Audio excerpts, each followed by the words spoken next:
अस्सलाम वालेकुम नाजरीन। मैं अदनान एके ते तुसी वेख रहे हो यूट्यूब चैनल। उम्मीद है ਤੁਹਾਨੂੰ ਇਹ ਕਹਾਣੀ ਪਸੰਦ ਆਵੇਗੀ।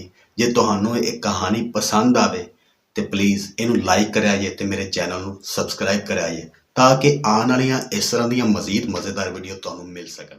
ਦੋਸਤੋ, ਇੱਕ ਬਾਦਸ਼ਾਹ ਨੇ ਆਪਦੇ ਵਜ਼ੀਰ ਨੂੰ ਤਲਬ ਕੀਤਾ। ਤਲਬ ਕਰਕੇ ਤੇ ਉਹਨੂੰ ਤਿੰਨ ਸਵਾਲ ਦਿੱਤੇ। ਉਹਨੂੰ ਕਿਹਾ ਜੇ ਤੈਨੂੰ ਇਹ ਤਿੰਨ ਸਵਾਲਾਂ ਦੇ ਜਵਾਬ ਨਾ ਮਿਲੇ ਤੇ ਮੈਂ ਤੇਰਾ ਸਿਰ ਕਲਮ ਕਰਵਾ ਦਿਆਂਗਾ। ਵਜ਼ੀਰ ਨੇ अर्ज की हुजूर ਉਹ ਤਿੰਨ सवाल ਕਿਹੜੇ ਨੇ जिन्हां दी वजह तो मेरी जान बख्शी हो सकती है। बादशाह ने कहा कि पहला सवाल सुन लै कि इंसान की जिंदगी का सब तो वड्डा सच की है। दूसरा सवाल सुन लै कि इंसान की जिंदगी का सब तो वड्डा झूठ की है। तीसरा सवाल यह है कि इंसान की जिंदगी की सब तो वड्डी कमजोरी की है। वजीर बड़ा परेशान होया सवाल सुन के ते अर्ज की बादशाह सलामत ਤੇ ਜੇ ਤੁਸੀਂ ਇਹਨਾਂ ਸਵਾਲਾਂ ਦੇ ਜਵਾਬ ਲੈਣਾ ਚਾਹੁੰਦੇ ਹੋ ਤੇ ਮੈਨੂੰ ਮੌਲਤ ਦਿੱਤੀ ਜਾਵੇ। ਬਾਦਸ਼ਾਹ ਨੇ ਪੁੱਛਿਆ ਕਿ ਤੈਨੂੰ ਕਿੰਨੀ ਮੌਲਤ ਚਾਹੀਦੀ ਹੈ। अर्ज ਕੀਤੀ ਬਾਦਸ਼ਾਹ ਸਲਾਮਤ ਮੈਨੂੰ ਘੱਟ ਤੋਂ ਘੱਟ 30 ਦਿਨਾਂ ਦਾ ਟਾਈਮ ਦਿਓ। ਮੈਂ ਕੋਸ਼ਿਸ਼ ਕਰਾਂਗਾ ਇਹਨਾਂ 30 ਦਿਨਾਂ ਦੇ ਵਿੱਚ ਤੁਹਾਡੇ ਸਵਾਲਾਂ ਦੇ ਜਵਾਬ ਦੇ ਦੇਵਾਂ। ਜੇ ਮੈਨੂੰ ਇਹਨਾਂ ਤਿੰਨਾਂ ਸਵਾਲਾਂ ਦੇ ਜਵਾਬ ਨਾ ਲੱਭੇ ਤੇ ਫਿਰ ਤੁਸੀਂ ਬੇਸ਼ੱਕ ਮੇਰਾ ਸਿਰ ਕਲਮ ਕਰਵਾ ਦਿਆ ਜੇ। ਬਾਦਸ਼ਾਹ ਨੇ ਕਿਹਾ ਠੀਕ ਹੈ ਵਜ਼ੀਰਾ, ਤੈਨੂੰ 30 ਦਿਨਾਂ ਦਾ ਟਾਈਮ ਦਿੱਤਾ ਜਾਂਦਾ ਹੈ। ਜੇ ਤੂੰ ਇਹਨਾਂ 30 ਦਿਨਾਂ ਦੇ ਵਿੱਚ ਇਹਨਾਂ ਤਿੰਨਾਂ ਸਵਾਲਾਂ ਦਾ ਜਵਾਬ ਨਾ ਲੱਭ ਸਕਿਆ ਤੇ ਤੇਰਾ ਮੈਂ ਸਿਰ ਕਲਮ ਕਰਵਾ ਦਿਆਂਗਾ। ਵਜ਼ੀਰ ਨੇ 30 ਦਿਨਾਂ ਦਾ ਟਾਈਮ ਲਿਆ ਤੇ ਉਥੋਂ ਰਵਾਨਾ ਹੋ ਗਿਆ। ਆਪਦੇ ਘਰ ਜਾ ਕੇ ਆਪਦਾ ਜ਼ਾਦੇ ਰਾਹ ਇਕੱਠਾ ਕੀਤਾ। ਜਿਹੜਾ ਉਹਨੂੰ ਮੁਖਤਸਰ ਸਮਾਨ ਚਾਹੀਦਾ ਸੀ ਉਹ ਬੰਨਿਆ ਤੇ ਆਪਦੇ ਸਫ਼ਰ ਤੇ ਨਿਕਲ ਪਿਆ। ਪੂਰੀ ਸਲਤਨਤ ਦੇ ਵਿੱਚ ਥਾਂ ਥਾਂ ਤੇ ਟੁਰਿਆ ਫਿਰਿਆ। ਹਰ ਬੰਦੇ ਨੂੰ, ਹਰ ਆਲਮ ਨੂੰ ਮਿਲਿਆ, ਹਰ ਕਹਾਣੀ ਸੁਣਾਉਣ ਵਾਲੇ ਨੂੰ ਮਿਲਿਆ, ਹਰ ਲਿਖਾਰੀ ਨੂੰ ਮਿਲਿਆ। ਬੜੇ ਬੜੇ ਲੋਕਾਂ ਨੂੰ ਮਿਲ ਕੇ ਵੀ ਉਹਨੂੰ ਇਹਨਾਂ ਤਿੰਨਾਂ ਸਵਾਲਾਂ ਦੇ ਜਵਾਬ ਨਾ ਲੱਭੇ। आखिर रोलद्या रोलद्या ਉਹਦੇ 28 दिन गुजर गए। ਪਿੱਛੇ ਉਹਦੇ ਕੋਲ 2 दिन ਰਹਿ ਗਏ। ਉਹਨੇ ਸੋਚਿਆ ਕਿ ਹੁਣ ਤਾਂ ਮੈਂ ਵਾਪਸ ਜਾਵਾਂਗਾ ਤੇ ਮੌਤ ਹੀ ਹੈ, ਲਿਹਾਜ਼ਾ ਮੈਂ ਇੱਥੇ ਕਿਉਂ ਨਾ ਕਿਤੇ ਆਪਦਾ ਡੇਰਾ ਡੋਰਾ ਜੰਗਲ 'ਚ ਲਾ ਕੇ ਤੇ ਆਪਦੀ ਬਾਕੀ ਦੀ ਜ਼ਿੰਦਗੀ ਇੱਥੇ ਗੁਜ਼ਾਰ ਲਵਾਂ। ਉੱਥੇ ਵੀ ਗਿਆ ਤੇ ਬਾਦਸ਼ਾਹ ਨੇ ਮੇਰਾ ਸਿਰ ਕਲਮ ਕਰਵਾ ਦੇਣਾ, ਲਿਹਾਜ਼ਾ ਮੈਨੂੰ ਬਿਹਤਰ ਇਹ ਹੈ ਕਿ ਮੈਂ ਇੱਥੇ ਜੰਗਲ ਦੇ ਵਿੱਚ ਕਿਤੇ ਰੁਪੋਸ਼ ਹੋ ਜਾਵਾਂ। ਜੰਗਲ ਦੇ ਵਿੱਚ ਜਾ ਰਿਹਾ, ਜਾਂਦਿਆਂ ਜਾਂਦਿਆਂ ਵੇਖਿਆ ਉਹਨੇ ਇੱਕ ਕੁਟੀਆ ਹੈ ਤੇ ਕੁਟੀਆ ਦੇ ਵਿੱਚ ਇੱਕ ਫਕੀਰ ਬੈਠਾ ਹੈ ਤੇ ਫਕੀਰ ਕੁੱਤਿਆਂ ਦਾ ਦੁੱਧ ਪਾ ਰਿਹਾ ਹੈ। ਉਹ ਵੀ ਉਸ ਫਕੀਰ ਦੇ ਕੋਲ ਗਿਆ ਚਲਾ ਤੇ ਜਾ ਕੇ ਸਲਾਮ ਕੀਤਾ। ਸਲਾਮ ਕਰਕੇ ਤੇ ਉੱਥੇ ਬਹਿ ਗਿਆ। ਦਰਵੇਸ਼ ਨੇ ਕਿਹਾ ਲੱਗਦਾ ਯਾਰ ਤੂੰ ਵਜ਼ੀਰ ਹੈ ਤੇ ਕਿਵੇਂ ਹਾਲੋ ਬੇਹਾਲ ਹੋਇਆ ਫਿਰਨਾ, ਤੇਰੇ ਹਾਰ ਪਰਾਗੰਦਾ ਹੋਏ ਪਏ ਨੇ, ਬੁਰੇ ਹਾਲ ਤੇਰੇ ਹੋਏ ਪਏ ਨੇ, ਤੈਨੂੰ ਕੀ ਮਸਲਾ ਹੈ। ਵਜ਼ੀਰ ਨੇ ਕਿਹਾ ਦਰਵੇਸ਼ਾ ਮੈਂ ਇਸ ਵਕਤ ਬੜੀ ਵੱਡੀ ਪਰੇਸ਼ਾਨੀ ਦੇ ਵਿੱਚ ਫਸਿਆ ਹੋਇਆ, ਮੇਰੀ ਜ਼ਿੰਦਗੀ ਤੇ ਮੌਤ ਦਾ ਮਸਲਾ ਬਣਿਆ ਪਿਆ ਹੈ। ਦਰਵੇਸ਼ ਨੇ ਕਿਹਾ ਐਸਾ ਵਾ ਕੀ ਮਸਲਾ ਤੈਨੂੰ ਬਣਿਆ ਹੈ ਜਿੰਦਾ ਕੋਈ ਹੱਲ ਨਹੀਂ ਹੈਗਾ, ਤੂੰ ਦੱਸ, ਹੋ ਸਕਦਾ ਤੇਰਾ ਹੱਲ ਨਿਕਲ ਆਵੇ। ਵਜ਼ੀਰ ਨੇ अर्ज ਕੀਤੀ ਦਰਵੇਸ਼ਾ ਮੇਰੇ ਬਾਦਸ਼ਾਹ ਨੇ ਮੈਨੂੰ 3 ਸਵਾਲ ਬੁਝਾਏ ਨੇ, ਜੇ ਮੈਨੂੰ ਉਹਨਾਂ ਤਿੰਨਾਂ ਸਵਾਲਾਂ ਦੇ ਜਵਾਬ ਨਾ ਮਿਲੇ ਤੇ ਮੇਰੇ ਬਾਦਸ਼ਾਹ ਨੇ ਮੇਰਾ ਸਿਰ ਕਲਮ ਕਰਵਾ ਦੇਣਾ। ਦਰਵੇਸ਼ ਨੇ ਕਿਹਾ ਅੱਛਾ ਵਜ਼ੀਰਾ ਤੂੰ ਸਵਾਲ ਦੱਸ, ਹੋ ਸਕਦਾ ਤੈਨੂੰ ਇੱਥੇ ਜਵਾਬ ਮਿਲ ਜਾਵੇ। ਵਜ਼ੀਰ ਨੇ ਪਹਿਲਾ ਸਵਾਲ ਦੱਸਿਆ ਕਿ ਦਰਵੇਸ਼ਾ ਪਹਿਲਾ ਸਵਾਲ ਇਹ ਆ ਕਿ ਇਨਸਾਨ ਦੀ ਜ਼ਿੰਦਗੀ ਦਾ ਸਭ ਤੋਂ ਵੱਡਾ ਸੱਚ ਕੀ ਹੈ। ਦੂਸਰਾ ਸਵਾਲ ਦਰਵੇਸ਼ਾ ਇਹ ਆ ਕਿ ਇਨਸਾਨ ਦੀ ਜ਼ਿੰਦਗੀ ਦਾ ਸਭ ਤੋਂ ਵੱਡਾ ਝੂਠ ਕੀ ਹੈ। ਦਰਵੇਸ਼ ਨੇ ਕਿਹਾ ਵਜ਼ੀਰਾ ਤੇਰੇ ਤਿੰਨਾਂ ਸਵਾਲਾਂ ਦਾ ਜਵਾਬ ਤੈਨੂੰ ਮਿਲ ਜਾਣਦੇ। ਵਜ਼ੀਰ ਬੜਾ ਹੈਰਾਨ ਹੋਇਆ ਕਿ ਇਹ ਦਰਵੇਸ਼ ਦੇ ਕੋਲ ਮੇਰੇ ਤਿੰਨਾਂ ਸਵਾਲਾਂ ਦੇ ਜਵਾਬ ਮੌਜੂਦ ਨੇ।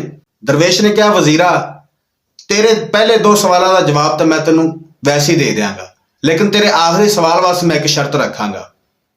ਵਜ਼ੀਰ ਨੇ ਕਿਹਾ ਕਿ ਉਹ ਕੀ ਸ਼ਰਤ ਹੈ। ਉਹਨੇ ਕਿਹਾ ਤੈਨੂੰ ਮੈਂ ਬਾਅਦ ਚ ਦੱਸਾਂਗਾ, ਪਹਿਲੇ 2 ਸਵਾਲਾਂ ਦੇ ਜਵਾਬ ਸੁਣ ਲੈ।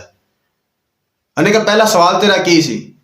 ਵਜ਼ੀਰ ਨੇ ਕਿਹਾ ਦਰਵੇਸ਼ਾ ਪਹਿਲਾ ਸਵਾਲ ਮੇਰਾ ਇਹ ਸੀ ਕਿ ਇਨਸਾਨ ਦੀ ਜ਼ਿੰਦਗੀ ਦਾ ਸਭ ਤੋਂ ਵੱਡਾ ਸੱਚ ਕੀ ਹੈ। ਦਰਵੇਸ਼ ਨੇ ਕਿਹਾ ਦੂਸਰਾ ਸਵਾਲ ਕੀ ਹੈ ਤੇਰਾ। ਵਜ਼ੀਰ ਨੇ ਕਿਹਾ ਕਿ ਦੂਸਰਾ ਸਵਾਲ ਦਰਵੇਸ਼ਾ ਮੇਰਾ ਇਹ ਆ ਕਿ ਇਨਸਾਨ ਦੀ ਜ਼ਿੰਦਗੀ ਦੀ ਸਭ ਤੋਂ ਵੱਡਾ ਝੂਠ ਕੀ ਹੈ। ਵਜ਼ੀਰਾ ਪਹਿਲੇ ਸਵਾਲ ਦਾ ਜਵਾਬ ਇਹ ਆ ਕਿ ਇਨਸਾਨ ਦੀ ਜ਼ਿੰਦਗੀ ਦਾ ਸਭ ਤੋਂ ਵੱਡਾ ਸੱਚ ਇਹ ਆ ਕਿ ਹਰ ਇਨਸਾਨ ਨੂੰ, ਹਰ ਜਾਨ ਨੂੰ ਮੌਤ ਆਣੀ ਹੈ। ਵਜ਼ੀਰ ਇਹ ਜਵਾਬ ਸੁਣ ਕੇ ਬੜਾ ਮੁਤਾਸਰ ਹੋਇਆ। ਉਹਨੇ ਕਿਹਾ ਵਾਕਈ ਇਸ ਸਵਾਲ ਦਾ ਜਵਾਬ ਇਹੀ ਬਣਦਾ ਹੈ। ਦਰਵੇਸ਼ ਨੇ ਕਿਹਾ ਵਜ਼ੀਰਾ ਤੇਰਾ ਦੂਸਰਾ ਸਵਾਲ ਕੀ ਸੀ। अर्ज ਕੀਤੀ ਦਰਵੇਸ਼ਾ ਦੂਸਰਾ ਸਵਾਲ ਮੇਰਾ ਇਹ ਸੀ ਕਿ ਇਨਸਾਨ ਦੀ ਜ਼ਿੰਦਗੀ ਦਾ ਸਭ ਤੋਂ ਵੱਡਾ ਝੂਠ ਕੀ ਹੈ। ਦਰਵੇਸ਼ ਨੇ ਕਿਹਾ ਵਜ਼ੀਰਾ ਸੁਣ ਤੇਰੇ ਦੂਸਰੇ ਸਵਾਲ ਦਾ ਜਵਾਬ ਇਹ ਆ ਕਿ ਇਨਸਾਨ ਦੀ ਜ਼ਿੰਦਗੀ ਦਾ ਸਭ ਤੋਂ ਵੱਡਾ ਝੂਠ ਇਹ ਆ ਕਿ ਉਹਦੀ ਜ਼ਿੰਦਗੀ ਦਾ ਉਹਨੂੰ ਪਤਾ ਕੋਈ ਨਹੀਂ, ਲੇਕਿਨ ਉਹ ਹਰ ਆਉਣ ਵਾਲੇ ਕੱਲ ਨਾਲ ਆਪਣੀਆਂ ਉਮੀਦਾਂ ਵਾਬਸਤਾ ਰੱਖਦਾ ਹੈ। ਦੂਸਰੇ ਸਵਾਲ ਦਾ ਜਵਾਬ ਵੀ ਸੁਣ ਕੇ ਵਜ਼ੀਰ ਬੜਾ ਮੁਤਾਸਰ ਹੋਇਆ ਕਿ ਦਰਵੇਸ਼ ਨੇ ਮੇਰੇ 2 ਸਵਾਲਾਂ ਦਾ ਜਵਾਬ ਦੇ ਦਿੱਤਾ ਹੈ। ਦਰਵੇਸ਼ ਨੇ ਕਿਹਾ ਵਜ਼ੀਰਾ ਤੇਰੇ 2 ਸਵਾਲਾਂ ਦਾ ਜਵਾਬ ਤੈਨੂੰ ਮਿਲ ਗਿਆ ਹੈ, ਹੁਣ ਤੇਰੇ ਤੀਸਰੇ ਸਵਾਲ ਵਾਸਤੇ ਤੈਨੂੰ ਮੇਰੀ ਸ਼ਰਤ ਮੰਨਣੀ ਪੈਗੀ। ਵਜ਼ੀਰ ਨੇ ਕਿਹਾ ਦਰਵੇਸ਼ਾ ਦੱਸ ਕੀ ਸ਼ਰਤ ਹੈ ਤੇਰੀ। ਜਿਹਨੂੰ ਮੈਂ ਪੂਰੀ ਕਰਕੇ ਤੀਸਰੇ ਸਵਾਲ ਦਾ ਵੀ ਜਵਾਬ ਲੈ ਲਵਾਂ।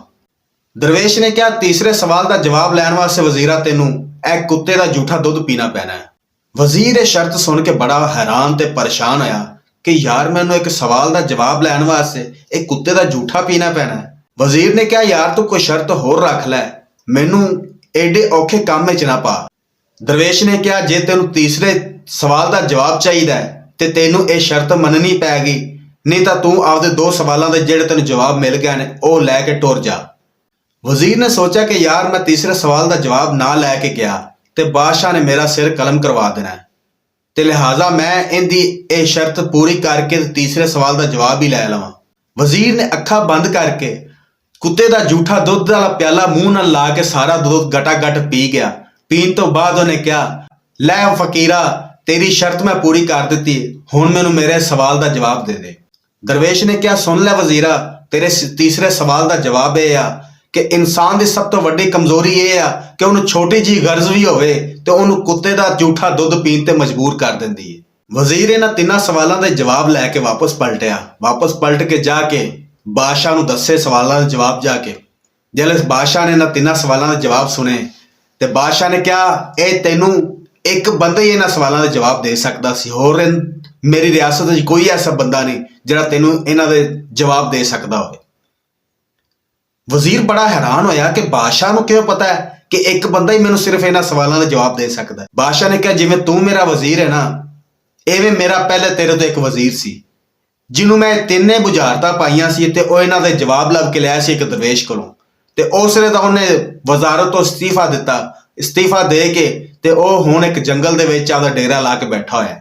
ਮੈਨੂੰ ਉਮੀਦ ਹੈ ਕਿ ਤੂੰ ਵੀ ਇਹਨਾਂ 3 ਸਵਾਲਾਂ ਨੂੰ ਜਾਣਨ ਤੋਂ ਬਾਅਦ ਉਸੇ ਜੰਗਲ ਵਿੱਚ ਜਾ ਕੇ ਡੇਰਾ ਲਾ ਲਵੇਂਗਾ। ਵਜ਼ੀਰ ਨੇ ਉਸੇ ਵਕਤ ਆਪਦੇ ਅਹੁਦੇ ਤੋਂ ਅਸਤੀਫਾ ਦਿੱਤਾ। ਅਸਤੀਫਾ ਦੇਣ ਤੋਂ ਬਾਅਦ ਉਸੇ ਜੰਗਲ ਨੂੰ ਟੁਰ ਗਿਆ ਤੇ ਉਸੇ ਫਕੀਰ ਦੇ ਨਾਲ ਜਾ ਕੇ ਡੇਰਾ ਲਾ ਲਿਆ ਔਰ ਉੱਥੇ ਆਪਦੀ ਬਾਕੀ ਜ਼ਿੰਦਗੀ ਬਸਰ ਕੀਤੀ। ਦੋਸਤੋ, ਉਮੀਦ ਹੈ ਕਿ ਤੁਹਾਨੂੰ ਇਹ ਵੀਡੀਓ ਪਸੰਦ ਆਈ ਹੋਵੇਗੀ। ਜੇ ਤੁਹਾਨੂੰ ਇਹ ਵੀਡੀਓ ਪਸੰਦ ਆਈ ਹੈ ਤੇ ਇਸ ਵੀਡੀਓ ਨੂੰ ਲਾਈਕ ਕਰੋ ਤੇ ਮਜ਼ੀਦ ਇਸ ਤਰ੍ਹਾਂ ਦੀਆਂ ਸਟੋਰੀਆਂ ਸੁਣਨ ਵਾਸਤੇ ਮੇਰੇ ਚੈਨਲ ਨੂੰ ਸਬਸਕ੍ਰਾਈਬ ਕਰੋ। ਉਦੋਂ ਤੱਕ ਵਾਸਤੇ ਅੱਲਾ ਹਾਫਿਜ਼।